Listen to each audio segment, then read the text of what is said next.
আমার এবং আপনার কাজ হবে তাদের রাজনীতির যেটুকুন অংশ নারীবাদের, নারীর ক্ষমতায়নের, নারীর সমান অংশগ্রহণের বিরুদ্ধে সেইটুকুন নিয়ে কাজ করা। কখনো যেন এই জাতীয় শক্তি মেইন স্ট্রিম না হতে পারে, আমরা সেই কাজটা করতে পেরেছি, তাদেরকে আমরা মেইন স্ট্রিম হতে দেই নাই। আবু সাহিদ, মুগ্ধ সহ সকল শহীদদের সঙ্গে তারা বেঈমানি করেছে, যারা পঙ্গুত্ব বরণ করেছেন তাদের সঙ্গে বেঈমানি করেছেন, 24-এ যারা সকলে রাস্তায় নামছিলাম আমরা তাদের সকলের সঙ্গে তারা বেঈমানি করেছেন। রক্ষকই ভক্ষক হয়ে গেল, তাই না? আসলে আবারও দেখেন, বলির পাঠা হলো ইসলামপন্থীরা। এদেশে সবসময় ইসলামপন্থীরাই বলির পাঠা হয়, তাই না?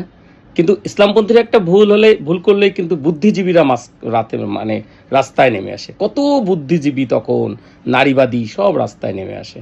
এরা কিন্তু দেশ এবং দেশের মানুষের সঙ্গে বেঈমানি করেছে, তাই না? এরা নিজেদের স্বার্থের জন্য, নিজেরা একটু ভালো থাকার জন্য এরা দেশকে বিলীন করে দিতে পারে। এরা দেশ এদের কাছে কিছুই না, এদের ভালো থাকাটাই এদের কাছে মুখ্য।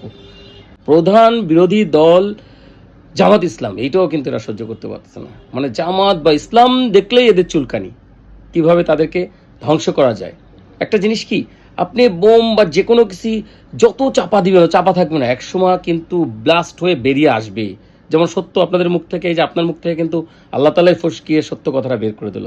আমাদের এতদিন মনের মধ্যে চাপা যে ইয়েটা, যে কেমনে কি হইলো, এই যে বুঝতে পারলাম যে আপনাদের জন্যই সকল কিছু হইলো আর কি, আপনারাই জিতায় দিছেন। যাক, এগুলো যত চাপা দিবেন না, একসময় এটা ব্লাস্ট হবে, সত্য সব বেরোবে। মানুষ আবারও দেখা যাচ্ছে যে নতুন করে আবার রাস্তায় নেমে আসবে। তখন আপনারা কোথায় যাবেন, আপামনি এবং উপদেষ্টারা?